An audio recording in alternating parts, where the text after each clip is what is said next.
Hello नमस्कार दोस्तों। ब्राह्मण भूमिहार राजपूत के लिए लालू यादव से लड़ रही है कांग्रेस। क्या लालू और कांग्रेस की गठबंधन टूटने वाली है? जी हां, अब लालू कांग्रेस की गठबंधन जो है वो वेंटिलेटर पर आ गई है। उसका कारण क्या है और क्यों आई और क्या गठबंधन टूट कर ही रहेगी? तो चलिए जानते हैं शुरू से पूरी खबर। दरअसल बात यह है कि सीटों को बंटवारा को लेकर अभी तक इंडिया गठबंधन में कोई भी बातचीत सफल नहीं हो पाई है। बातचीत का दौर हमेशा चल रहा है, लेकिन अभी तक बातें बन नहीं पाई है।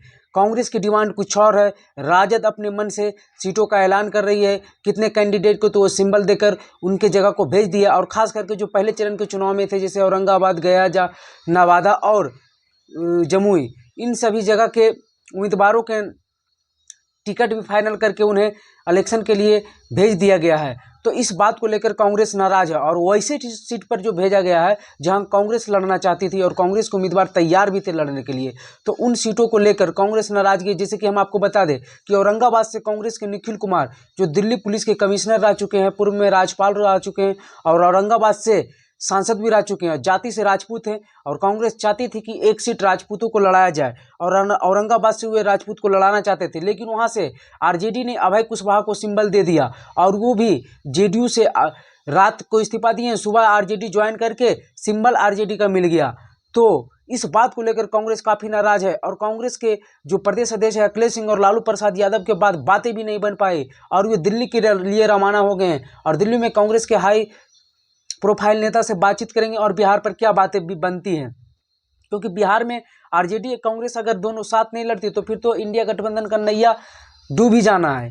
क्योंकि जिस प्रकार से बिहार में बीजेपी गठबंधन तैयारियां कर रही है और पार्टियों को जोड़ने में लगी है, और आरजेडी और कांग्रेस अपने में ही फूट दिख रही है, वही कांग्रेस के और भूमिहारों के लेकर जो कांग्रेस की सीट थी उसको लेकर भी लोचा फंस गया है। भूमिहारों को लेकर जो है कांग्रेस वो नवादा सीट चाहती थी, नवादा से वो जो है हिसुआ के विधायक नीतू सिंह को लड़ाना चाहती थी, लेकिन नवादा से भी आरजेडी ने अपना कैंडिडेट घोषित कर दिया, और वहां से श्रवण कुशवाहा को अपना कैंडिडेट घोषित कर दिया, जिसके चलते कांग्रेस और भी नाराज हो गई, क्योंकि वो एक भूमिहार लड़ाना चाहती थी। लेकिन आरजेडी उन्हें कह रही है कि आप भूमिहार भागलपुर में लड़ा लीजिए। भागलपुर में अजीत शर्मा जो वहाँ के विधायक है और उनकी बेटी नेहा शर्मा, तो अजीत शर्मा या उनकी बेटी नेहा शर्मा जो बॉलीवुड एक्ट्रेस है, उन्हें आप इलेक्शन लड़ा सकते हैं।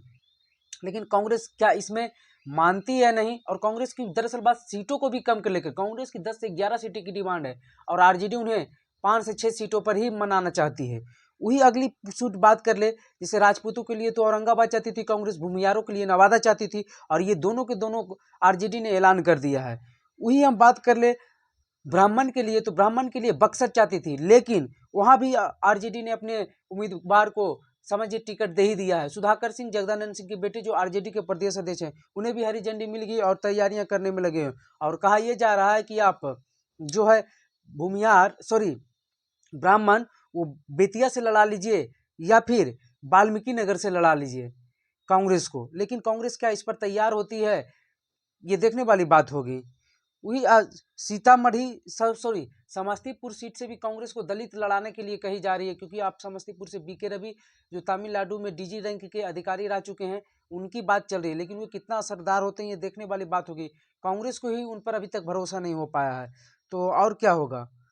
और वही कांग्रेस की चाहत कटिहार सीट पर भी थी, क्योंकि कांग्रेस 2 मुसलमानों को लड़ाना चाहती थी लोकसभा, एक किशनगंज, तो किशनगंज में तो कोई डाउट है ही नहीं, और कटिहार से वो तारिक अनवर को, लेकिन वहां से आरजेडी ने अपना किसी को आश्वासन दे दिया। जी हाँ, अश्ताक करीम जो राज्यसभा सदस्य थे उन्हें राज्यसभा नहीं भेजा गया, और उन्हें कटिहार सीट लड़ने को तैयारी करने के लिए कहा गया। इस चलते आरजेडी और कांग्रेस में काफी मतभेद है।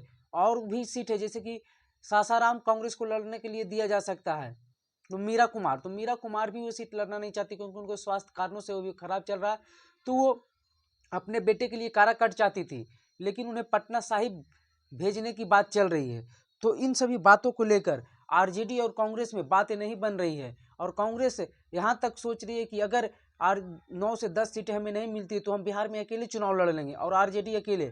और इस ऐसा अगर होता है तो आरजेडी और कांग्रेस दोनों को काफी नुकसान होने वाला है, क्योंकि आरजेडी के भी बड़े बड़े छत्रप जो आरजेडी के हैं यादव, उन्हें टिकट नहीं मिला तो वो भी कांग्रेस में होकर चुनाव लड़ सकते हैं। और जैसे में हम आपको बताते कि नवादा में विनोद यादव की चर्चा है, क्योंकि वो आरजेडी से कल ही इस्तीफा दे चुके हैं, और वे कांग्रेस अगर अकेले लड़ती है तो ज्वाइन भी कर सकते हैं, वहां से इलेक्शन भी लड़ सकते हैं। तो आरजेडी और कांग्रेस में क्या आज बात बन पाती है नहीं, ये देखने वाली बात होगी।